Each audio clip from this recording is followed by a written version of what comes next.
ਵਾਹਿਗੁਰੂ ਜੀ ਕਾ ਖਾਲਸਾ ਵਾਹਿਗੁਰੂ ਜੀ ਕੀ ਫਤਿਹ।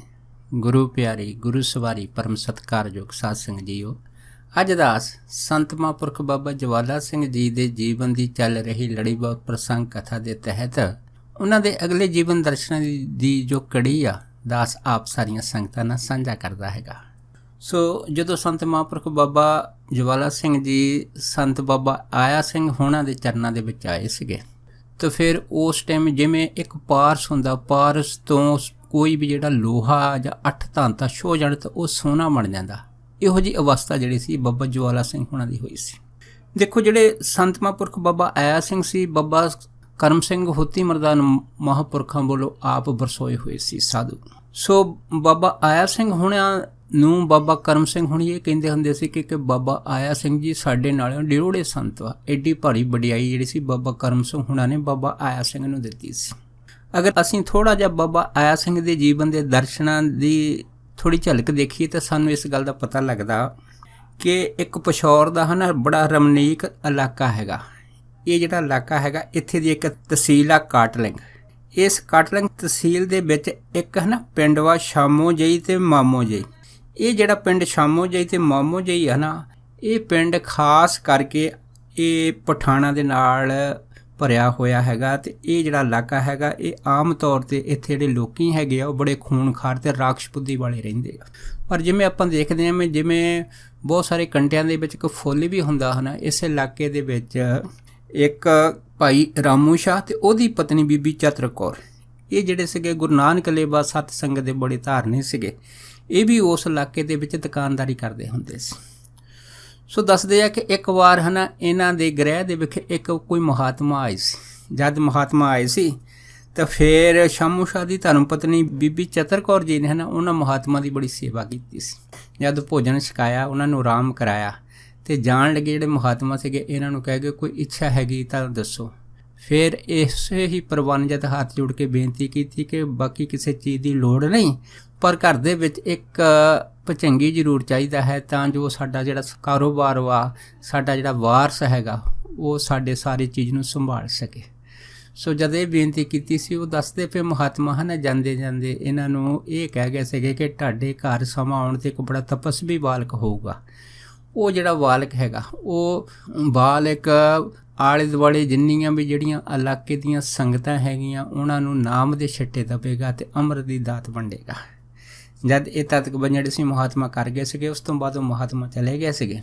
ਦੇਖੋ, ਉਹਨਾਂ ਮਹਾਂਪੁਰਖਾਂ ਦਾ ਵਾਕ ਸੱਤ ਹੋਇਆ ਸੀਗਾ ਅਤੇ ਮਹਾਂਪੁਰਖਾਂ ਦੇ ਜਾਣ ਤੋਂ ਬਾਅਦ ਜਿਵੇਂ ਗੁਰਬਾਣੀ ਦਾ ਫਰਮਾਨ ਹੈ ਕਿ ਪੁੱਤੀ ਗੰਢ ਪਵੇ ਸੰਸਾਰ, ਅਤੇ ਫਿਰ 1862 ਈਸਵੀ ਦੇ ਵਿੱਚ ਚਾਨਣੇ ਪੱਖ ਦੇ ਵਿੱਚ ਦਿਨ ਵੀਰਵਾਰ ਅੰਮ੍ਰਿਤ ਵੇਲੇ ਫਿਰ ਮਹਾਂਪੁਰਖ ਬਾਬਾ ਆਇਆ ਸਿੰਘ ਹੁਣਾਂ ਦਾ ਫਿਰ ਉਸ ਗ੍ਰਹਿ ਦੇ ਵਿਖੇ ਜਨਮ ਹੋਇਆ ਸੀਗਾ।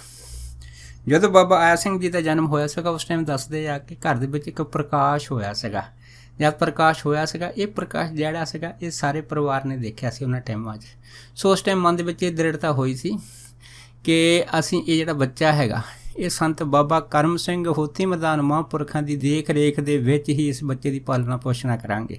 ਸੋ ਉਸ ਤੋਂ ਬਾਅਦ ਫਿਰ ਤਕਰੀਬਨ ਜਦ ਇਹ ਬੱਚਾ ਬਾਬਾ ਆਇਆ ਸਿੰਘ ਜੀ 5 ਸਾਲ ਦੇ ਹੋਏ ਸੀਗੇ, ਫਿਰ ਇਹਨਾਂ ਦੇ ਜਿਹੜੇ ਮਾਤਾ ਪਿਤਾ ਸੀਗੇ ਇਹਨਾਂ ਨੂੰ ਲੈ ਕੇ ਫਿਰ ਬਾਬਾ ਕਰਮ ਸਿੰਘ ਹੋਤੀ ਮਰਦਾਨ ਵਾਲਿਆਂ ਦੇ ਪਾਸੇ ਗਏ ਸੀ ਅਤੇ ਉਹਨਾਂ ਨੂੰ ਜਾ ਕੇ ਫਿਰ ਬੇਨਤੀ ਕੀਤੀ ਸੀ। ਅਤੇ ਫਿਰ ਜਦ ਬਾਬਾ ਕਰਮ ਸਿੰਘ ਹੁਣਾਂ ਨੇ ਬਾਬਾ ਆਇਆ ਸਿੰਘ ਹੁਣਾਂ ਨੂੰ ਜਿਹੜਾ ਸੀ ਉਹ ਚੱਕਿਆ ਸੀ, ਪੁੱਛਿਆ ਸੀ ਤੇਰਾ ਨਾਂ ਕੀ ਆ, ਤਾਂ ਫਿਰ ਇਹਨਾਂ ਨੇ ਦੱਸਿਆ ਸੀ ਜੀ ਮੇਰਾ ਨਾਂ ਆਇਆ ਸਿੰਘ ਜੀ ਹੈ। ਤਾਂ ਬਾਬਾ ਜੀ ਕਹਿੰਦੇ ਵੀ ਤੂੰ ਆ ਗਿਆ ਹੈਗਾ ਤਾਂ ਅਸੀਂ ਤਾਂ ਤੈਨੂੰ ਬੜੇ ਦੇਰ ਤੋਂ ਉਡੀਕਦੇ ਹਾਂ। ਅਤੇ ਉਸ ਤੋਂ ਬਾਅਦ ਫਿਰ ਮਹਾਂਪੁਰਖਾਂ ਨੇ ਇਹਦੀ ਜਿਹੜੀ ਸੀ ਵਿੱਦਿਆ ਦੀ ਸੇਵਾ ਸੰਭਾਲ ਦੀ ਸਾਰੀ ਜਿਹੜੀ ਜ਼ਿੰਮੇਵਾਰੀ ਸੀ ਨਾ ਉਸ ਟਾਈਮ ਸੰਤ ਮਹਾਂਪੁਰਖ ਬਾਬਾ ਲਾਲ ਸਿੰਘ ਹੁਣਾਂ ਦੇ ਸਪੁਰਦ ਕਰ ਦਿੱਤੀ ਸੀ।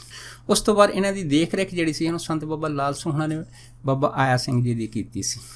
ਅਤੇ ਤਕਰੀਬਨ ਇੰਨੀ ਮਿਹਨਤ ਬਰਾਗ ਬੜੀ ਕਠਿਨ ਤਪੱਸਿਆ ਤੋਂ ਬਾਅਦ ਫਿਰ 1902 ਦੇ ਵਿੱਚ ਜਿਹੜੀ ਗਰਿਆਈ ਦੀ ਜ਼ਿੰਮੇਵਾਰੀ ਸੀ ਹੈ ਨਾ, ਫਿਰ ਬਾਬਾ ਕਰਮ ਸਿੰਘ ਹੋਤੀ ਮਰਦਾਨ ਵਾਲਿਆਂ ਨੇ ਬਾਬਾ ਆਇਆ ਸਿੰਘ ਹੁਣਾਂ ਨੂੰ ਦਿੱਤੀ ਸੀ। ਸੋ ਬਾਬਾ ਕਰਮ ਸਿੰਘ ਹੋਤੀ ਮਰਦਾਨ ਵਾਲਿਆਂ ਦੇ ਸੱਚਖੰਡ ਤੋਂ ਜਾਣ ਤੋਂ ਬਾਅਦ ਫਿਰ ਸਾਰੀ ਜਿਹੜੀ ਸੇਵਾ ਸੰਭਾਲ ਸੀ ਫਿਰ ਬਾਬਾ ਆਇਆ ਸਿੰਘ ਹੁਣੀ ਕਰਦੇ ਸੀਗੇ। ਇੱਕ ਵਾਰ ਦੱਸਦੇ ਆ ਕਿ ਜਦੋਂ ਗੰਗਾ ਘਾਟ ਦੇ ਉੱਤੇ ਉਹਨਾਂ ਟਾਈਮਾਂ ਦੇ ਵਿੱਚ ਕੁੰਭ ਦਾ ਮੇਲਾ ਆਇਆ ਸੀ ਅਤੇ ਗੰਗਾ ਘਾਟ ਦੇ ਉੱਤੇ ਜਿੰਨੇ ਵੀ ਜਿਹੜੇ ਬੜੇ ਬੜੇ ਸਾਧੂ ਮੁਨੀ ਤਪੱਸਵੀ ਸੀ, ਉਹਨਾਂ ਨੇ ਸੱਦਾ ਪੱਤਰ ਭੇਜਿਆ ਸੀ ਬਾਬਾ ਆਇਆ ਸਿੰਘ ਹੁਣਾਂ ਨੂੰ ਇਸ ਕੁੰਭ ਦੇ ਮੇਲੇ 'ਤੇ ਦਰਸ਼ਨ ਦੇਣ ਦਾ।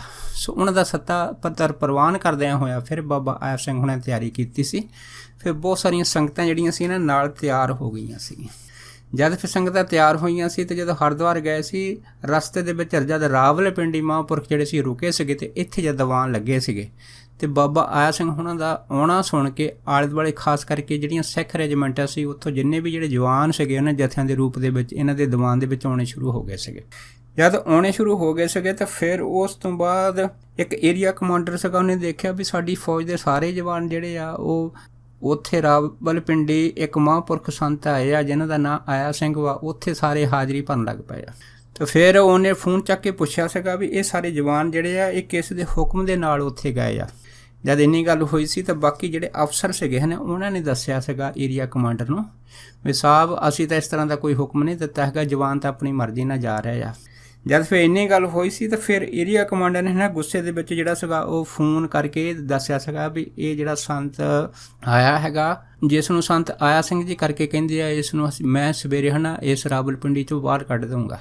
ਅਤੇ ਦੇਖੋ ਉਹਨਾਂ ਟਾਈਮਾਂ 'ਚ ਰਾਵਲਪਿੰਡੀ ਦੀਵਾਨ ਲੱਗੇ ਸੀਗੇ ਅਤੇ ਹਜ਼ਾਰਾਂ ਦੇ ਹਿਸਾਬ ਦੇ ਨਾਲ ਸੰਗਤਾਂ ਦੇ ਇਕੱਠ ਹੋਏ ਸੀਗੇ। ਅਤੇ ਜਦ ਦੂਸਰੇ ਦਿਨ ਦੀਵਾਨ ਲੱਗਾ ਸੀਗਾ ਅਤੇ ਮਹਾਂਪੁਰਖ ਬੈਠੇ ਹੋਏ ਸੀ, ਇੱਕ ਪਾਸੇ ਜਿਹੜੇ ਸੀਗੇ ਉਹ ਰਾਗੀ ਸਿੰਘ ਕੀਰਤਨ ਕਰ ਰਹੇ ਸੀ ਅਤੇ ਉੱਪਰ ਜਗ੍ਹਾ ਦੇ ਉੱਤੇ ਮਹਾਰਾਜ ਦਾ ਪ੍ਰਕਾਸ਼ ਦੇ ਉੱਤੇ ਜਿਹੜੇ ਕੁਛ ਸੰਤ ਮਹਾਂਪੁਰਖ ਜਿਹੜੇ ਖੜ੍ਹ ਕੇ ਚੌਰ ਕਰ ਰਹੇ ਸੀਗੇ। ਜਦ ਚੌਰ ਕਰ ਰਹੇ ਸੀ ਅਤੇ ਕਿਸੇ ਨੇ ਆ ਕੇ ਹੈ ਨਾ ਖਬਰ ਦੀਵਾਨ 'ਤੇ ਦੇ ਦਿੱਤੀ ਵੀ ਕਮਾਂਡਰ ਬੜਾ ਗੁੱਸੇ ਦੇ ਵਿੱਚ ਕੁਛ ਜਵਾਨ ਲੈ ਕੇ ਆਪ ਜੀ ਦੇ ਦੀਵਾਨ ਵੱਲ ਨੂੰ ਆ ਰਿਹਾ ਹੈਗਾ। ਜਦ ਆ ਰਿਹਾ ਹੈਗਾ ਅਤੇ ਫਿਰ ਬਾਬਾ ਆਇਆ ਸਿੰਘ ਜਿਹੜੇ ਸੀਗੇ ਉਹ ਚੁੱਪ-ਚਾਪ ਉਹਨਾਂ ਦੀਆਂ ਗੱਲਾਂ ਸੁਣਦੇ ਰਹੇ ਅਤੇ ਅੰਦਰੋਂ ਮੁਸਕਰਾਉਂਦੇ ਰਹੇ। ਪਰ ਉਹੀ ਗੱਲ ਹੋਈ ਜਦੋਂ ਏਰੀਆ ਕਮਾਂਡਰ ਜਿਹੜਾ ਸੀਗਾ ਸੂਬੇਦਾਰ ਮੇਜਰ ਜਦ ਮਹਾਂਪੁਰਖ ਦੀਵਾਨ 'ਚ ਆਇਆ, ਜਿਉਂ ਹੀ ਬਾਬਾ ਆਇਆ ਸਿੰਘ ਦੇ ਨਾਲ ਉਹਦੀ ਨਜ਼ਰ ਲੱਗੀ ਸੀ ਹੈ ਨਾ, ਉਹ ਉਸੇ ਟਾਈਮ ਹੀ ਪਿੱਛੇ ਨੂੰ ਬੇਹੋਸ਼ ਹੋ ਕੇ ਡਿੱਗਿਆ ਸੀਗਾ। ਜਦ ਇਹ ਜਿਹੜਾ ਨਜ਼ਾਰਾ ਕੌਤਕ ਸੀਗਾ ਸਾਰੀ ਸੰਗਤ ਨੇ ਦੇਖਿਆ ਸੀਗਾ, ਸਾਰੀ ਸੰਗਤ ਜਿਹੜੀ ਉੱਠ ਕੇ ਖੜੀ ਹੋ ਗਈ ਸੀ, ਹੈਰਾਨ ਹੋ ਗਈ ਸੀ ਕਿਵੇਂ ਹੋ ਗਿਆ ਹੈ। ਅਤੇ ਨਾਲ ਦੇ ਸਾਰੇ ਜਵਾਨ ਜਿਹੜੇ ਸੀ ਘਬਰਾ ਗਏ ਸੀਗੇ ਵੀ ਸਾਡੇ ਏਰੀਆ ਕਮਾਂਡਰ ਨੂੰ ਕੀ ਹੋ ਗਿਆ ਹੈ। ਪਰ ਉਸ ਤੋਂ ਬਾਅਦ ਜਦੋਂ ਏਰੀਆ ਕਮਾਂਡਰ ਹੋਸ਼ ਵਿੱਚ ਆਇਆ ਸੀਗਾ ਅਤੇ ਹੋਸ਼ ਵਿੱਚ ਆਉਂਦੇ ਸਾਰੀ ਹੈ ਨਾ ਉਹ ਕਹਿਣ ਲੱਗ ਪਿਆ ਸੀਗਾ ਕਿ ਮਾਈ ਗੋਡ ਅਤੇ ਮਹਾਂਪੁਰਖ ਬਾਬਾ ਆਇਆ ਸਿੰਘ ਹੁਣਾਂ ਦੇ ਚਰਨਾਂ 'ਤੇ ਪੈ ਗਿਆ ਸੀਗਾ। ਇਹ ਜਿਹੜਾ ਪ੍ਰਤੱਖ ਕੌਤਕ ਸੀਗਾ ਨਾ ਜਦ ਸਭ ਨੇ ਦੇਖਿਆ ਸੀਗਾ ਅਤੇ ਅੰਦਰ ਉਹਦੇ ਕੀ ਭਾਵਨਾ ਬਣੀ ਆ ਕੀ ਨਹੀਂ ਬਣੀ, ਉਹਦਾ ਮਨ ਜਿਹੜਾ ਸੀਗਾ ਉਹ ਇੱਕ ਛਿਣ ਦੇ ਵਿੱਚ ਕਿਵੇਂ ਬਦਲ ਗਿਆ, ਇਹ ਦੇਖ ਕੇ ਸਭ ਸੰਗਤਾਂ ਚਰਜ ਰਹਿ ਗਈਆਂ ਸੀਗੀਆਂ। ਫਿਰ ਉਸ ਏਰੀਆ ਕਮਾਂਡਰ ਨੇ ਮਹਾਂਪੁਰਖਾਂ ਤੋਂ ਮਾਫੀ ਮੰਗੀ ਸੀ ਅਤੇ ਇਹ ਵੀ ਗੱਲ ਮੰਨੀ ਸੀ ਕਿ ਮੈਂ ਆਇਆ ਤਾਂ ਆਪ ਨੂੰ ਇੱਥੋਂ ਰਾਵਲਪਿੰਡੀ 'ਚੋਂ ਬਾਹਰ ਕੱਢਣ ਵਾਸਤੇ ਸੀਗਾ, ਪਰ ਮੈਂ ਆਪ ਦਾ ਜਲੌਦ ਦੇਖ ਕੇ ਮੈਂ ਸਹਿਣ ਨਹੀਂ ਕਰ ਸਕਿਆ। ਇਸੇ ਕਰਕੇ ਫਿਰ ਉਸ ਨੇ ਕਿਹਾ ਸੀਗਾ ਕਿ ਅੱਜ ਤੋਂ ਬਾਅਦ ਮੈਂ ਜਿੰਨੇ ਵੀ ਜਿਹੜੇ ਸਿੱਖ ਰੈਜੀਮੈਂਟ ਦੇ ਜਵਾਨ ਹੈਗੇ ਮੈਂ ਸਾਰਿਆਂ ਨੂੰ ਖੁੱਲ੍ਹੀ ਛੁੱਟੀ ਦਿੰਦਾ ਕਿ ਅੱਜ ਤੋਂ ਬਾਅਦ ਕੋਈ ਵੀ ਸਿੱਖ ਫੌਜੀ ਕਦੇ ਵੀ ਕਿਸੇ ਸਮੇਂ ਵੀ ਦਰਸ਼ਨ ਕਰਨ ਆ ਸਕਦਾ ਅਤੇ ਉਹਦੀ ਕੋਈ ਪੁੱਛਗਿੱਛ ਨਹੀਂ ਹੋਊਗੀ। ਇਹ ਜਿਹੜਾ ਹੁਕਮ ਸੀਗਾ ਫਿਰ ਉਹਨੇ ਕਰ ਦਿੱਤਾ ਸੀਗਾ। ਇਸ ਤਰ੍ਹਾਂ ਖਾਸ ਕਰਕੇ ਸ਼ਨੀਵਾਰ ਅਤੇ ਐਤਵਾਰ ਜਿਹੜੇ ਸੀ ਬਹੁਤ ਸੰਗਤਾਂ ਆਉਂਦੀਆਂ ਸੀਗੀਆਂ ਮਹਾਂਪੁਰਖਾਂ ਦੇ ਕੋਲ। ਉਸ ਤੋਂ ਬਾਅਦ ਫਿਰ ਜਿਹੜੇ ਮਹਾਂਪੁਰਖ ਸੀਗੇ ਉਹ ਫਿਰ ਦੁਬਾਰਾ ਉੱਥੋਂ ਫਿਰ ਇੱਥੇ ਕੁੰਭ ਦੇ ਮੇਲੇ 'ਤੇ ਮਹਾਂਪੁਰਖਾਂ ਨੇ ਹਾਜ਼ਰੀ ਭਰੀ ਸੀ। ਇੱਕ ਵਾਰ ਦੱਸਦੇ ਆ ਕਿ ਜਦੋਂ ਨਾ ਬਾਬਾ ਆਇਆ ਸਿੰਘ ਜੀ ਉਹਨਾਂ ਟਾਈਮਾਂ ਦੇ ਵਿੱਚ ਪੇਸ਼ਾਵਰ ਗਏ ਸੀ ਅਤੇ ਇੱਧਰ ਸੰਤ ਬਾਬਾ ਜਵਾਲਾ ਸੋਹਣਾ ਦੀ ਜਿਹੜੀ ਬਦਲੀ ਸੀਗੀ ਇਹ ਵੀ ਪੇਸ਼ਾਵਰ ਦੀ ਹੋਈ ਸੀ। ਜਦ ਪੇਸ਼ਾਵਰ ਦੀ ਹੋਈ ਸੀ ਅਤੇ ਇੱਥੇ ਹੀ 34 ਨੰਬਰ ਸਿੱਖ ਰੈਜੀਮੈਂਟ ਦਾ ਜਿਹੜਾ ਮੇਜਰ ਸੀਗਾ ਸੂਬੇਦਾਰ, ਉਹ ਮੇਜਰ ਜਿਹੜਾ ਸੀਗਾ ਕੁਛ ਜਵਾਨਾਂ ਨੂੰ ਨਾਲ ਲੈ ਕੇ ਬਾਬਾ ਆਇਆ ਸਿੰਘ ਹੁਣਾਂ ਦੇ ਦਰਸ਼ਨ ਕਰਨ ਆਇਆ ਸੀ।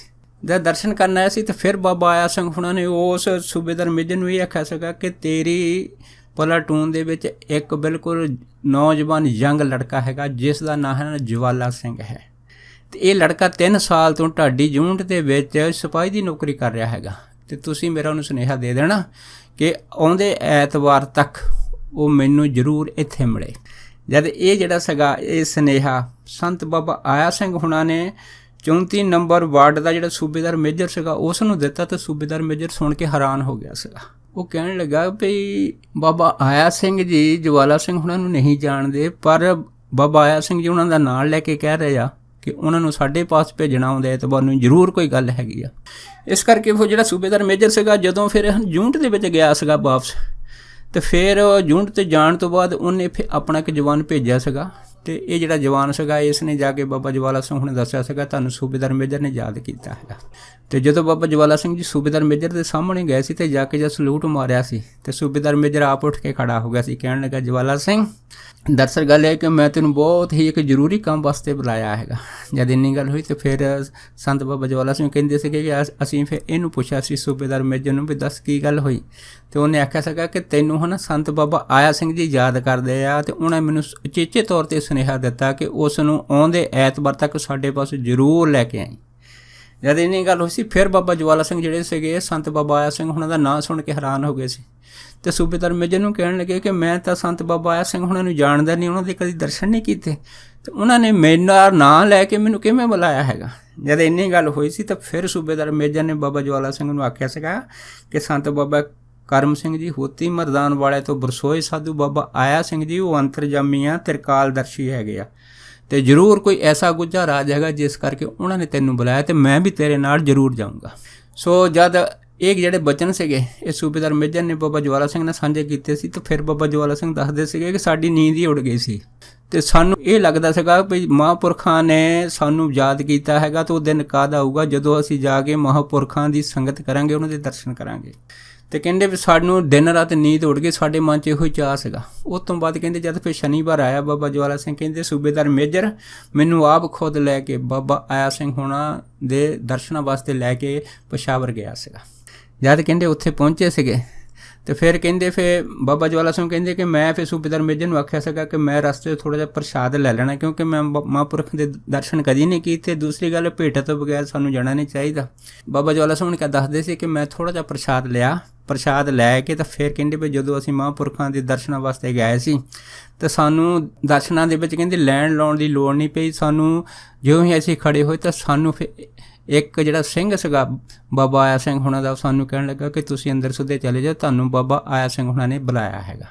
ਕਹਿੰਦੇ ਇਹ ਦੂਸਰਾ ਬਚਨ ਸੀਗਾ ਤੇ ਬਾਬਾ ਜਵਾਲਾ ਸਿੰਘ ਕਹਿਣ ਲੱਗੇ ਕਿ ਅਸੀਂ ਹੈਰਾਨ ਹੋ ਗਏ, ਪਰ ਜਿਉਂ ਹੀ ਜਾ ਕੇ ਅਸੀਂ ਪ੍ਰਸ਼ਾਦ ਆ ਕੇ ਮੱਥਾ ਟੇਕਿਆ ਤਾਂ ਬਸ ਫਿਰ ਕੀ ਸੀ ਜਿਵੇਂ ਪਾਰਸ ਦੇ ਨਾਲ ਕੋਈ ਲੋਹਾ ਛੋ ਜਾਵੇ ਤੇ ਉਹ ਸੋਨਾ ਬਣ ਜਾਂਦਾ, ਇਹੋ ਜਿਹੀ ਕਹਿੰਦੇ ਅਵਸਥਾ ਹੋ ਗਈ ਸੀ ਸਾਡੀ। ਫਿਰ ਬਾਬਾ ਜਵਾਲਾ ਸਿੰਘ ਹੁਣਾਂ ਨੇ ਬਾਬਾ ਆਇਆ ਸਿੰਘ ਹੁਣਾਂ ਦੇ ਆਪਣੇ ਅਥਰੂਆਂ ਦੇ ਨਾਲ ਚਰਨ ਧੋਤੇ ਸੀਗੇ। ਫਿਰ ਆਪ ਹੀ ਇਹਨਾਂ ਦਾ ਜਿਹੜਾ ਮੱਥਾ ਸੀਗਾ ਬਾਬਾ ਆਇਆ ਸਿੰਘ ਹੁਣਾਂ ਨੇ ਆਪ ਬਾਬਾ ਜਵਾਲਾ ਸਿੰਘ ਦਾ ਉੱਪਰ ਨੂੰ ਚੱਕਿਆ ਸੀਗਾ ਤੇ ਇਹ ਬਚਨ ਕੀਤੇ ਸੀਗੇ ਕਿ ਤੁਸੀਂ ਸਵੇਰੇ ਅੰਮ੍ਰਿਤ ਵੇਲੇ ਸਾਨੂੰ ਆ ਕੇ ਜ਼ਰੂਰ ਮਿਲੋ ਤੇ ਅੰਮ੍ਰਿਤ ਵੇਲੇ ਇਸ਼ਨਾਨ ਸੋਚ ਕਰਕੇ ਆਪਣਾ ਨੇਮ ਕਰਕੇ ਫਿਰ ਤੁਸੀਂ ਸਾਡੇ ਪਾਸ ਪਹੁੰਚਣਾ ਹੈਗਾ। ਫਿਰ ਬਾਬਾ ਜਵਾਲਾ ਸਿੰਘ ਕਹਿੰਦੇ ਸੀਗੇ ਫਿਰ ਅਸੀਂ ਜਦ ਆਏ ਸੀਗੇ ਤੇ ਅਸੀਂ ਸਾਰੀ ਰਾਤ ਬੈਠੇ ਕਹਿੰਦੇ ਵੀ ਅਸੀਂ ਸ਼ਬਦ ਦਾ ਅਭਿਆਸ ਕਰਦੇ ਰਹੇ ਹਾਂ। ਜਦ ਕਹਿੰਦੇ ਸ਼ਬਦ ਦਾ ਅਭਿਆਸ ਕਰਦੇ ਰਹੇ ਤੇ ਮਨ ਦੇ ਵਿੱਚ ਇਹੀ ਸ਼ਬਦ ਬਾਰ-ਬਾਰ ਜਿਹੜਾ ਸੀਗਾ ਉਹ ਚੱਲ ਰਿਹਾ ਸੀਗਾ ਕਿ ਮੇਰਾ ਮਨ ਲੋਚੇ ਗੁਰਦਰਸ਼ਨ ਤਾਈਂ ਬਲਪ ਕਰੇ ਚਾਤਰੇ ਕਿੰਨੇ ਆਈ ਤ੍ਰਿਖਣ ਉਤਰੇ ਸ਼ਾਂਤ ਨਾ ਆਵੇ ਗੁਰਦਰਸ਼ਨ ਸੰਤ ਪਿਆਰੇ ਜੀ। ਖੈਰ ਕਹਿੰਦੇ ਜਦ ਅੰਮ੍ਰਿਤ ਵੇਲਾ ਹੋਇਆ ਅਸੀਂ ਸੋਚ ਇਸ਼ਨਾਨ ਕਰਕੇ ਜਦ ਫਿਰ ਬਾਬਾ ਆਇਆ ਸਿੰਘ ਹੁਣਾਂ ਦੀ ਕੁਟੀਆ 'ਤੇ ਗਏ ਸੀਗੇ ਤਾਂ ਫਿਰ ਉੱਥੇ ਜਿਹੜੀ ਗੱਲਬਾਤ ਹੋਈ ਸੀ ਨਾ ਬਾਬਾ ਆਇਆ ਸਿੰਘ ਤੇ ਬਾਬਾ ਜਵਾਲਾ ਸਿੰਘ ਹੁਣਾਂ ਦੀ, ਇਹ ਇੱਕ ਗੁਪਤ ਗੱਲਬਾਤ ਸੀ। ਇਹ ਅੰਦਰ ਕੀ ਗੱਲਬਾਤ ਹੋਈ ਇਹ ਤਾਂ ਕੋਈ ਕਹਿ ਨਹੀਂ ਸਕਦਾ, ਪਰ ਇਹਦੇ ਵਿੱਚ ਬਾਬਾ ਜਵਾਲਾ ਸਿੰਘ ਨੇ ਇੰਨਾ ਦੱਸਿਆ ਸੀਗਾ ਕਿ ਜਿਵੇਂ ਪਾਰਸ ਦੇ ਨਾਲ ਲੋਹਾ ਛੋ ਕੇ ਸੋਨਾ ਹੋ ਜਾਂਦਾ, ਇਹੋ ਜਿਹੀ ਅਵਸਥਾ ਸਾਡੀ ਜਿਹੜੀ ਸੀ ਉਹ ਹੋ ਗਈ ਸੀਗੀ ਤੇ ਸਾਡੀ ਸੁੱਧ ਬੁੱਧ ਜਿਹੜੀ ਸੀ ਉਹ ਨਹੀਂ ਰਹੀ ਸੀ। ਸਾਨੂੰ ਫਿਰ ਉਸ ਟਾਈਮ ਫਿਰ ਬਾਬਾ ਆਇਆ ਸਿੰਘ ਹੁਣਾਂ ਨੇ ਫਿਰ ਗੁਰੂ ਮੰਤਰ ਦੀ ਦੀਕਸ਼ਾ ਦਿੱਤੀ ਸੀ, ਕੁਛ ਨੇਮ ਦਿੱਤੇ ਸੀ। ਇਹਨਾਂ 5 ਨੇਮਾਂ ਵਿੱਚੋਂ ਕਹਿੰਦੇ ਸਾਨੂੰ ਬਾਬਾ ਆਇਆ ਸਿੰਘ ਹੁਣਾਂ ਨੇ ਇਹ ਕਿਹਾ ਸੀਗਾ ਕਿ ਪਹਿਲਾਂ ਤਾਂ ਤੁਸੀਂ ਨਾ ਸਵਾਸ ਵਗੈਰਾ ਸਿਮਰਨ ਦਾ ਅਭਿਆਸ ਕਰਨਾ ਹੈਗਾ। ਦੂਸਰਾ ਕਹਿੰਦੇ ਸਾਨੂੰ ਮਹਾਂਪੁਰਖਾਂ ਨੇ ਕਿਹਾ ਸੀਗਾ ਕਿ ਸਿਮਰਨ ਕਰਦੇ ਆ ਕਈ ਵਾਰੀ ਜਿਹੜੀ ਬਿਰਤੀ ਆ ਉਹ ਹੰਕਾਰ ਦੇ ਪਾਸੇ ਨੂੰ ਉੱਪਰ ਜਾਂਦੀ ਆ ਤੇ ਇਸ ਹੰਕਾਰ ਬਿਰਤੀ ਨੂੰ ਰੋਕਣਾ ਹੈਗਾ। ਤੀਸਰਾ ਬਚਨ ਕਹਿੰਦੇ ਸਾਨੂੰ ਮਹਾਂਪੁਰਖਾਂ ਨੇ ਦੱਸਿਆ ਸੀ ਵੀ ਸੰਸਾਰ ਤੋਂ ਬਿਲਕੁਲ ਨਿਰਲੇਪ ਰਹਿਣਾ, ਕਿਸੇ ਤਰ੍ਹਾਂ ਦੀ ਕੋਈ ਖਿੱਚ ਮਾਇਆ ਦੀ ਸੰਸਾਰ ਪ੍ਰਤੀ ਬਿਲਕੁਲ ਨਹੀਂ ਰੱਖਣੀ। ਫਿਰ ਚੌਥਾ ਵਚਨ ਸਾਨੂੰ ਕਹਿੰਦੇ ਮਹਾਂਪੁਰਖਾਂ ਨੇ ਕਿਹਾ ਸੀਗਾ ਕਿ ਜ਼ਿੰਦਗੀ ਦੇ ਵਿੱਚ ਕਿਸੇ ਦੇ ਅੱਗੇ ਕਿਸੇ ਵੀ ਮੁਸ਼ਕਲ ਦੇ ਟਾਈਮ ਕਦੀ ਹੱਥ ਨਹੀਂ ਉੱਡਣੇ, ਚਾਹੇ ਜੋ ਮਰਜ਼ੀ ਹੋ ਜਾਵੇ। ਤੇ ਪੰਜਵਾਂ ਵਚਨ ਕਹਿੰਦੇ ਮਹਾਂਪੁਰਖ ਨੇ ਕਿਹਾ ਸੀ ਕੋਈ ਵੀ ਸਾਧੂ ਚਾਹੇ ਕਿਸੇ ਵੀ ਧਰਮ ਦਾ ਹੋਵੇ, ਬਿਨਾਂ ਵਿਤਕਰੇ ਤੋਂ ਬਿਨਾਂ ਕੋਈ ਪੁੱਛ ਗਿੱਛ ਤੋਂ ਉਹਨਾਂ ਨੂੰ ਰੱਬ ਰੂਪ ਜਾਣ ਕੇ ਉਹਨਾਂ ਦੀ ਸੇਵਾ ਕਰਨੀ ਆ। ਕਹਿੰਦੇ ਇਹ ਜਿਹੜੇ 5 ਵਚਨ ਸੀਗੇ ਸਾਨੂੰ ਬਾਬਾ ਆਇਆ ਸਿੰਘ ਹੁਣਾਂ ਨੇ ਉਸ ਟਾਈਮ ਦਿੱਤੇ ਸੀ। ਉਤੋਂ ਤੋਂ ਬਾਅਦ ਫਿਰ ਬਾਬਾ ਜਵਾਲਾ ਸਿੰਘ ਕਹਿੰਦੇ ਸੀਗੇ ਕਿ ਇਹਨਾਂ ਬਚਨਾਂ ਦਾ ਸਾਡੇ 'ਤੇ ਇੰਨਾ ਅਸਰ ਹੋਇਆ ਕਿ ਉੱਥੇ ਇੱਕ ਵੇਈ ਸੀਗੀ ਤੇ ਬਾਬਾ ਜਵਾਲਾ ਸਿੰਘ ਹੁਣ ਜਦ ਵੇਈ ਦੇ ਕਿਨਾਰੇ ਗਏ ਆ ਤੇ ਬਾਬਾ ਜਵਾਲਾ ਸਿੰਘ ਦੱਸਦੇ ਸੀਗੇ ਕਿ ਅਸੀਂ ਆਪਣੇ ਸਾਰੇ ਵਸਤਰ ਜਿਹੜੇ ਫੌਜ ਵਾਲੇ ਸੀਗੇ ਤਾਰ ਦਿੱਤੇ ਸੀ ਤੇ ਬਿਲਕੁਲ ਦਿਗੰਬਰ ਹੋ ਕੇ ਉਸੇ ਹੀ ਨਦੀ 'ਤੇ ਬੈਠ ਕੇ ਸਾਰੀ ਰਾਤ ਭਜਨ ਸਿਮਰਨ 'ਚ ਲੀਨ ਹੋ ਗਏ। ਜਦ ਲੀਨ ਹੋ ਕੇ ਬੈਠੇ ਸੀਗੇ ਤਾਂ ਫਿਰ ਕਹਿੰਦੇ ਵੀ ਜਦ ਦਿਨ ਹੋਇਆ ਸੀਗਾ ਤੇ ਫਿਰ ਜਿਹੜਾ ਸਾਡਾ ਸੂਬੇਦਾਰ ਮੇਜਰ ਸੀਗਾ, ਜਦ ਉਹਨੇ ਜਵਾਨਾਂ ਦੀ ਕਾਊਂਟਿੰਗ ਕੀਤੀ ਸੀ ਤੇ ਜਿਹਦੇ ਵਿੱਚੋਂ ਫਿਰ ਬਾਬਾ ਜਵਾਲਾ ਸਿੰਘ ਹੁਣੀ ਜਿਹੜੇ ਸੀਗੇ ਉਹ ਗੈਰ ਹਾਜ਼ਰ ਪਾਏ ਗਏ ਸੀ। ਜਦ ਪਾਏ ਗਏ ਸੀ ਤੇ ਸੂਬੇਦਾਰ ਮੇਜਰ ਬੜਾ ਹੈਰਾਨ ਕਿ ਵੀ ਭਾਈ ਜਵਾਲਾ ਸਿੰਘ ਹੁਣੀ ਜਿਹੜੇ ਉਹ ਕਿੱਧਰ ਚਲੇ ਗਏ। ਫਿਰ ਉਹਨਾਂ ਨੇ ਆ ਕੇ ਫਿਰ ਬਾਬਾ ਆਇਆ ਸਿੰਘ ਨੂੰ ਪੁੱਛਿਆ ਸੀਗਾ ਤੇ ਫਿਰ ਬਾਬਾ ਆਇਆ ਸਿੰਘ ਨੇ ਦੱਸਿਆ ਸੀਗਾ ਵੀ ਫਲਾਨੀ ਜਗ੍ਹਾ ਜਿਹੜੇ ਆ ਉਹ ਤੁਹਾਨੂੰ ਨਦੀ ਦੇ ਕਿਨਾਰੇ ਬੈਠੇ ਮਿਲ ਜਾਣਗੇ। ਜਦ ਫਿਰ ਸੂਬੇਦਾਰ ਮੇਜਰ ਜਦ ਨਦੀ ਦੇ ਕਿਨਾਰੇ ਗਿਆ ਤੇ ਜਦ ਬਾਬਾ ਜਵਾਲਾ ਸਿੰਘ ਨੇ ਦੇਖਿਆ ਤਾਂ ਕੀ ਦੇਖਿਆ, ਬਾਬਾ ਜਵਾਲਾ ਸਿੰਘ ਬਿਲਕੁਲ ਸਾਰੇ ਵਸਤਰ ਲੈ ਕੇ ਦਿਗੰਬਰ ਅਵਸਥਾ ਵਿੱਚ ਉੱਥੇ ਸਮਾਧੀ 'ਚ ਬੈਠੇ ਹੋਏ ਆ। ਇਹ ਦੇਖ ਕੇ ਜਿਹੜਾ ਸੂਬੇਦਾਰ ਮੇਜਰ ਸੀ ਹੈਰਾਨ ਵੀ ਹੋਇਆ ਤੇ ਅੰਦਰੋਂ ਬੁਰੀ ਤਰ੍ਹਾਂ ਕੰਬ ਵੀ ਗਿਆ ਸੀਗਾ। ਫਿਰ ਆ ਕੇ ਉਹਨੇ ਫਿਰ ਬਾਬਾ ਆਇਆ ਸਿੰਘ ਹੁਣਾਂ ਨੂੰ ਦੱਸਿਆ ਵੀ ਉਹ ਤਾਂ ਇਸ ਤਰ੍ਹਾਂ ਸਮਾਧੀ ਲੀਨ ਹੋ ਗਿਆ। ਤੇ ਫਿਰ ਬਾਬਾ ਆਇਆ ਸਿੰਘ ਹੁਣਾਂ ਨੇ ਸੂਬੇਦਾਰ ਮੇਜਰ ਨੂੰ ਇਹ ਆਖਿਆ ਸੀਗਾ ਕਿ ਤੁਸੀਂ ਉਹਨਾਂ ਦੇ ਕੰਨ ਵਿੱਚ ਬਸ ਹੌਲੀ ਜਿਹੀ ਇਹ ਕਹੋ ਕਿ ਤੁਹਾਨੂੰ ਹੈ ਨਾ ਸੰਤ ਆਇਆ ਸਿੰਘ ਹੁਣਾਂ ਨੇ ਆਪਣੇ ਪਾਸ ਬੁਲਾਇਆ ਹੈਗਾ। ਫਿਰ ਉਹ ਸੂਬੇਦਾਰ ਮੇਜਰ ਦੁਬਾਰਾ ਗਿਆ ਸੀ, ਉਹਨੇ ਫਿਰ ਬਾਬਾ ਜਵਾਲਾ ਸਿੰਘ ਹੁਣਾਂ ਦੇ ਕੰਨ 'ਚ ਆਖਿਆ ਸੀਗਾ। ਜਦ ਕੰਨ 'ਚ ਇਹ ਗੱਲ ਆਖੀ ਕਿ ਤੁਹਾਨੂੰ ਸੰਤ ਆਇਆ ਸਿੰਘ ਹੁਣਾਂ ਨੇ ਬੁਲਾਇਆ ਹੈ ਤਾਂ ਫਿਰ ਇਹਨਾਂ ਦੀ ਸਮਾਧੀ ਜਿਹੜੀ ਸੀ ਬਾਹਰ ਆ ਗਈ ਸੀ। ਉਸ ਤੋਂ ਬਾਅਦ ਫਿਰ ਇਸੇ ਦਿਗੰਬਰ ਅਵਸਥਾ ਦੇ ਵਿੱਚ ਫਿਰ ਬਾਬਾ ਜਵਾਲਾ ਸਿੰਘ ਬਾਬਾ ਆਇਆ ਸਿੰਘ ਦੇ ਸਾਹਮਣੇ ਆਏ ਸੀ। ਜਦ ਆਏ ਸੀ ਤਾਂ ਫਿਰ ਬਾਬਾ ਆਇਆ ਸਿੰਘ ਹੁਣਾਂ ਨੇ ਬਾਬਾ ਜਵਾਲਾ ਸਿੰਘ ਨੂੰ ਪੁੱਛਿਆ ਸੀਗਾ ਵੀ ਤੁਸੀਂ ਇਸ ਤਰ੍ਹਾਂ ਕਿਉਂ ਕੀਤਾ ਹੈਗਾ। ਜਦ ਇੰਨੀ ਗੱਲ ਹੋਈ ਸੀ ਤਾਂ ਫਿਰ ਬਾਬਾ ਜਵਾਲਾ ਸਿੰਘ ਨੂੰ ਦੱਸਿਆ ਸੀਗਾ ਕਿ ਤੁਸੀਂ ਜੋ ਬਚਨ ਕੀਤਾ ਸੀਗਾ ਮੈਂ ਉਹਨਾਂ ਬਚਨਾਂ ਦੇ ਉੱਤੇ ਪਹਿਰਾ ਦੇਣ ਦੀ ਕੋਸ਼ਿਸ਼ ਕਰ ਰਿਹਾ ਹੈਗਾ। ਜਦ ਇੰਨੀ ਗੱਲ ਹੋਈ ਸੀ ਤਾਂ ਫਿਰ ਬਾਬਾ ਆਇਆ ਸਿੰਘ ਹੁਣਾਂ ਨੇ ਬਾਬਾ ਜਵਾਲਾ ਸਿੰਘ ਹੁਣਾਂ ਨੂੰ ਗੱਲ ਵਕੜੀ 'ਚ ਲੈ ਲਿਆ ਸੀਗਾ ਅਤੇ ਕਹਿਣ ਲੱਗੇ ਸੀਗੇ ਕਿ ਅਜੇ ਤੁਹਾਡਾ ਇਹ ਸਮਾਂ ਨਹੀਂ ਆਇਆ, ਹਜੇ ਤੁਸੀਂ ਫੌਜ ਦੇ ਵਿੱਚ ਦੁਬਾਰਾ ਜਾਓ ਅਤੇ ਇਹ ਵਰਦੀ ਪਾਓ ਅਤੇ ਉੱਥੇ ਜਾ ਕੇ ਨਾਮ ਭਜਨ ਸਿਮਰਨ ਕਰੋ। ਜਦ ਇਹ ਤੱਕ ਬਚਨ ਬਾਬਾ ਆਇਆ ਸਿੰਘ ਹੁਣਾਂ ਨੇ ਬਾਬਾ ਜਵਾਲਾ ਸਿੰਘ ਨੇ ਕੀਤੇ ਸੀ, ਫਿਰ ਬਾਬਾ ਜਵਾਲਾ ਸਿੰਘ ਨੂੰ ਖੁਦ ਜਿਹੜੀ ਵਰਦੀ ਸੀਗੀ ਬਾਬਾ ਆਇਆ ਸਿੰਘ ਹੁਣਾਂ ਨੇ ਦੁਬਾਰਾ ਪਵਾਤੀ ਸੀ।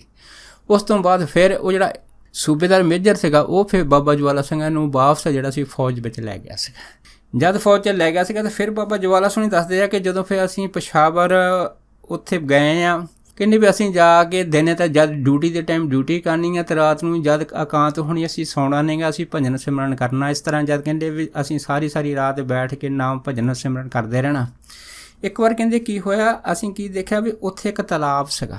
ਇਹ ਜਿਹੜਾ ਕਹਿੰਦੇ ਤਲਾਬ ਸੀਗਾ ਨਾ, ਇਸ ਤਲਾਬ ਦੇ ਵਿੱਚ ਕਹਿੰਦੇ ਵੀ ਕਿਸੇ ਟਾਈਮ ਕੁਛ ਜਿਹੜੇ ਪਾਂਡਵ ਹੁੰਦੇ ਸੀ ਹੈ ਨਾ ਉਹਨਾਂ ਨੇ ਇਹ ਸਰੋਵਰ ਬਣਾਇਆ ਹੁੰਦਾ ਸੀਗਾ। ਇਸ ਕਰਕੇ ਇਹ ਸਰੋਵਰ ਤਲਾਬ ਨੂੰ ਇਹ 5 ਤੀਰਥੀ ਆਖਦੇ ਹੁੰਦੇ ਸੀ। ਕਹਿੰਦੇ ਜਗ੍ਹਾ ਸਾਨੂੰ ਬੜੀ ਪਸੰਦ ਆਈ, ਬੜੀ ਇਕਾਂਤ ਜਗ੍ਹਾ ਸੀ। ਬਾਬਾ ਜਵਾਲਾ ਸਿੰਘ ਕਹਿੰਦੇ ਕਿ ਅਸੀਂ ਹੈ ਨਾ ਜਦ ਡਿਊਟੀ ਖਤਮ ਹੋਣੀ ਅਸੀਂ ਰਾਤ ਹੋਣੀ ਅਤੇ ਇਸ ਤਲਾਬ ਦੇ ਵਿੱਚ ਆ ਕੇ ਜਿੱਥੇ ਗਲ ਪਾਣੀ ਹੋਣਾ ਵਿੱਚ ਖੜ੍ਹ ਕੇ ਬੰਦਗੀ ਕਰਨੀ। ਜਦ ਗਲ ਪਾਣੀ 'ਚ ਖੜ੍ਹ ਕੇ ਬੰਦਗੀ ਕਰਨੀ ਹੈ ਅਤੇ ਇਸ ਤਰ੍ਹਾਂ ਜਦ ਕਰਦੇ ਕੁਛ ਸਮਾਂ ਹੋਇਆ ਤਾਂ ਉਹਨਾਂ ਸਮਿਆਂ ਦੇ ਵਿੱਚ ਸਰਦੀ ਸੀ, ਸਾਰੀ ਸਰਦੀ ਵਿੱਚ ਬਾਬਾ ਜਵਾਲਾ ਸਿੰਘ ਪਾਣੀ 'ਚ ਖੜ੍ਹ ਕੇ ਬੰਦਗੀ ਕਰਦੇ ਹੁੰਦੇ ਸੀ। ਅਤੇ ਇੱਕ ਵਾਰ ਦੱਸਦੇ ਹਨ 4-5 ਪਠਾਨ ਸੀ, ਉਹਨਾਂ ਦੀ ਨਜ਼ਰ ਬਾਬਾ ਜਵਾਲਾ ਸਿੰਘ 'ਤੇ ਪਈ ਵੀ ਇਹ ਬੰਦਾ ਜਿਹੜਾ ਸਰਦਾਰ ਆ ਰੋਜ਼ ਇੱਧਰ ਨੂੰ ਆਉਂਦਾ ਹੈਗਾ, ਦੇਖੀਏ ਕੀ ਕਰਦਾ। ਅਤੇ ਉਹਨਾਂ ਨੇ ਜਦ ਆ ਕੇ ਦੇਖਿਆ ਅਤੇ ਕੀ ਦੇਖਿਆ ਵੀ ਇੱਥੇ ਹੈ ਨਾ ਬਾਬਾ ਜਵਾਲਾ ਸਿੰਘ ਜਿਹੜਾ ਹੈਗਾ ਉਹ ਆਪਣਾ ਭਜਨ ਸਿਮਰਨ ਕਰ ਰਿਹਾ ਹੈ। ਅਤੇ ਇਹਨਾਂ ਦੇ ਪਠਾਨਾਂ ਦੇ ਮਨ ਦੇ ਵਿੱਚ ਆਈ ਵੀ ਆਪਾਂ ਹੈ ਨਾ ਇਕੱਠੇ ਹੋ ਕੇ ਤਾਂ ਰਾਤ ਨੂੰ ਜਦ ਆਊਗਾ ਇਹ 'ਤੇ ਹਮਲਾ ਬੋਲ ਦਿਆਂਗੇ। ਜਦ ਇੰਨੀ ਗੱਲ ਹੋਈ ਤਾਂ ਕੁਛ ਪਠਾਨ ਜਿਹੜੇ ਸੀਗੇ ਉਹ ਇਕੱਠੇ ਹੋ ਕੇ ਫਿਰ ਬਾਬਾ ਜਵਾਲਾ ਸਿੰਘ ਹੁਣਾਂ ਨੂੰ ਮਾਰਨ ਦੇ ਇਰਾਦੇ ਦੇ ਨਾਲ ਜਦ ਇਹ 5 ਤੀਰਥੀ ਸਰੋਵਰ ਦੇ ਉੱਪਰ ਆ ਗਏ ਸੀ ਰਾਤ ਨੂੰ, ਤਾਂ ਫਿਰ ਦੇਖੋ ਉਸੇ ਟਾਈਮ ਬਾਬਾ ਜਵਾਲਾ ਸਿੰਘ ਚਾਹੇ ਭਜਨ ਸਿਮਰਨ ਕਰਦੇ ਸੀ, ਜਦ ਯਕਦਮ ਉਹਨਾਂ ਦੀ ਬਿਰਤੀ ਬਾਹਰ ਮੁਕੀ ਹੋਈ ਤਾਂ ਉਹਨਾਂ ਨੇ ਕੀ ਦੇਖਿਆ ਕਿ ਕੁਛ ਪਠਾਨ ਹੱਥਾਂ ਵਿੱਚ ਬਰਛੇ ਲੈ ਕੇ ਵੱਡੇ ਤੇ ਸਾਹਮਣੇ ਆ ਗਏ। ਜਦ ਸਾਹਮਣੇ ਆ ਗਏ ਤਾਂ ਫਿਰ ਬਾਬਾ ਜਵਾਲਾ ਸਿੰਘ ਦੇਖਦੇ ਸਾਰੇ ਹੱਥ ਵਿੱਚ ਸਫਾ ਜੰਗ ਮਹਾਂਪੁਰਖ ਰੱਖਦੇ ਸੀ ਉਹਨਾਂ ਟਾਈਮਾਂ 'ਚ। ਸਫਾ ਜੰਗ ਹੱਥ 'ਚ ਫੜਦੇ ਹੀ ਬਾਬਾ ਜਵਾਲਾ ਸਿੰਘ ਜਿਹੜੇ ਸੀ ਤਲਾਬ 'ਚੋਂ ਬਾਹਰ ਆ ਗਏ ਅਤੇ ਆ ਕੇ ਬੜੀ ਉੱਚੀ ਗਰਜ ਕੇ ਆਪ ਪਠਾਨਾਂ ਨੂੰ ਪੁੱਛਿਆ ਸੀਗਾ ਵੀ ਤੁਸੀਂ ਕੌਣ ਆ। ਜਦ ਇੰਨੀ ਗੱਲ ਹੋਈ ਸੀ ਉਹ ਪਠਾਨ ਜਿਹੜੇ ਸੀ ਇੱਕ ਦੂਜੇ ਦੇ ਮੂੰਹ ਵੱਲ ਦੇਖਣ, ਪਰ ਫਿਰ ਵੀ ਉਹਨਾਂ ਪਠਾਨਾਂ ਨੇ ਥੋੜ੍ਹਾ ਜਿਹਾ ਹੌਸਲਾ ਕਰਕੇ ਪੁੱਛਿਆ ਸੀਗਾ ਕਿ ਸਾਨੂੰ ਤੂੰ ਦੱਸ ਕਿ ਤੂੰ ਕੌਣ ਹੈਗਾ। ਜਦ ਇੰਨੀ ਗੱਲ ਹੋਈ ਤਾਂ ਫਿਰ ਬਾਬਾ ਜਵਾਲਾ ਸਿੰਘ ਨੇ ਗਰਜ ਕੇ ਕਿਹਾ ਸੀਗਾ ਕਿ ਮੈਂ ਹਰੀ ਸਿੰਘ ਨਲੂਏ ਦਾ ਭਰਾ ਹਾਂ। ਜਦ ਇੰਨੀ ਗੱਲ ਕੀਤੀ ਸੀ ਉਹ ਪਠਾਨ ਇੱਕ ਦੂਜੇ ਦੇ ਮੂੰਹ ਵੱਲ ਦੇਖਦੇ ਸੀ, ਕਹਿਣ ਲੱਗੇ ਵੀ ਜਿਹੜਾ ਹਰੀ ਸਿੰਘ ਨਲੂਆ ਸੀਗਾ ਉਹ ਤਾਂ ਕਾਫੀ ਦੇਰ ਹੋ ਗਈ ਮਰ ਚੁੱਕੇ ਨੂੰ। ਜਦ ਇੰਨੀ ਗੱਲ ਕੀਤੀ ਤਾਂ ਬਾਬਾ ਜਵਾਲਾ ਸਿੰਘ ਕਹਿੰਦੇ ਫਿਰ ਕੀ ਹੋ ਗਿਆ, ਅਗਰ ਹਰੀ ਸਿੰਘ ਨਲੂਆ ਸ਼ਹੀਦ ਹੋ ਗਿਆ ਹੈਗਾ ਪਰ ਮੈਂ ਭਰਾ ਤਾਂ ਉਹਦਾ ਜਿੰਦਾ ਹੈਗਾ। ਜਦ ਇੰਨੀ ਗੱਲ ਹੋਈ ਸੀ ਬਸ ਫਿਰ ਕੀ ਸੀ, ਪਠਾਨ ਜਿਹੜੇ ਸੀਗੇ ਜਦ ਉਹਨੇ ਨਾਂ ਸੁਣਿਆ ਕਿ ਇਹ ਹਰੀ ਸਿੰਘ ਨਲੂਏ ਦਾ ਭਰਾ ਹੈਗਾ ਤਾਂ ਪਠਾਨ ਜਿਹੜੇ ਸੀ ਪਿਛਲ ਖੁਰੀ ਨਾਂ ਸੁਣਦੇ ਸਾਰੀ ਭੱਜ ਗਏ ਸੀ। ਜਦ ਭੱਜੇ ਸੀ ਤਾਂ ਫਿਰ ਬਾਬਾ ਜਵਾਲਾ ਸਿੰਘ ਕਹਿੰਦੇ ਭੱਜਦੇ ਕਿਉਂ ਆ, ਜਦ ਤੱਕ ਤੁਸੀਂ ਮੇਰੇ ਮੁਰਸ਼ਦ ਤੋਂ ਮਾफ़ੀ ਨਹੀਂ ਮੰਗੋਗੇ ਤਦ ਤੱਕ ਮੈਂ ਤੁਹਾਨੂੰ ਛੱਡੂੰਗਾ ਨਹੀਂ। ਜਦ ਇੰਨੀ ਗੱਲ ਹੋਈ ਤਾਂ ਫਿਰ 1-2 ਪਠਾਣੇ ਨੇ ਜਿਗਰਾ ਕਰਕੇ ਫਿਰ ਬਾਬਾ ਜਵਾਲਾ ਸਿੰਘ ਨੂੰ ਪੁੱਛਿਆ ਵੀ ਤੁਹਾਡਾ ਮੁਰਸ਼ਦ ਕੌਣ ਆ। ਅਤੇ ਫਿਰ ਮਹਾਂਪੁਰਖਾਂ ਨੇ ਆਖਿਆ ਕਿ ਸਾਡਾ ਮੁਰਸ਼ਦ ਸੰਤ ਮਹਾਂਪੁਰਖ ਬਾਬਾ ਆਇਆ ਸਿੰਘ ਜੀ ਆ ਹੋਤੀ ਮਰਦਾਨ ਵਾਲੇ। ਫਿਰ ਇਹ ਜਿਹੜੇ ਪਠਾਨ ਸੀਗੇ ਫਿਰ ਇਹ ਹੋਤੀ ਮਰਦਾਨ ਗਏ ਸੀਗੇ ਅਤੇ ਫਿਰ ਜਾ ਕੇ ਸੰਤ ਮਹਾਂਪੁਰਖ ਬਾਬਾ ਆਇਆ ਸਿੰਘ ਦੇ ਚਰਨਾਂ 'ਚ ਜਾ ਕੇ ਇਹਨਾਂ ਨੇ ਮਾफ़ੀ ਮੰਗੀ ਸੀਗੀ। ਤਾਂ ਫਿਰ ਤਦ ਜਾ ਕੇ ਫਿਰ ਇਹਨਾਂ ਦਾ ਜਿਹੜਾ ਸੀ ਛੁਟਕਾਰਾ ਹੋਇਆ ਸੀਗਾ। ਸੋ ਦਾਸ ਇੰਨੇ ਹੀ ਬਚਨ ਮਹਾਂਪੁਰਖ ਬਸੰਤ ਬਾਬਾ ਜਵਾਲਾ ਸਿੰਘ ਹੁਣਾਂ ਦੇ ਆਪ ਸਾਰੀਆਂ ਸੰਗਤਾਂ ਨਾਲ ਸਾਂਝਾ ਕਰਦਾ ਹੋਇਆ ਖਿਮਾ ਦਾ ਜਾਚਕ ਵਾ ਜੀ। ਹੋਈਆਂ ਬੇਅੰਤ ਭੁੱਲਾਂ ਚੁੱਕਾਂ ਦੀ ਖਿਮਾ ਬਖਸ਼ਣੀ। ਸੋ ਫਤਿਹ ਬੁਲਾਓ। ਵਾਹਿਗੁਰੂ ਜੀ ਕਾ ਖਾਲਸਾ, ਵਾਹਿਗੁਰੂ ਜੀ ਕੀ ਫਤਿਹ।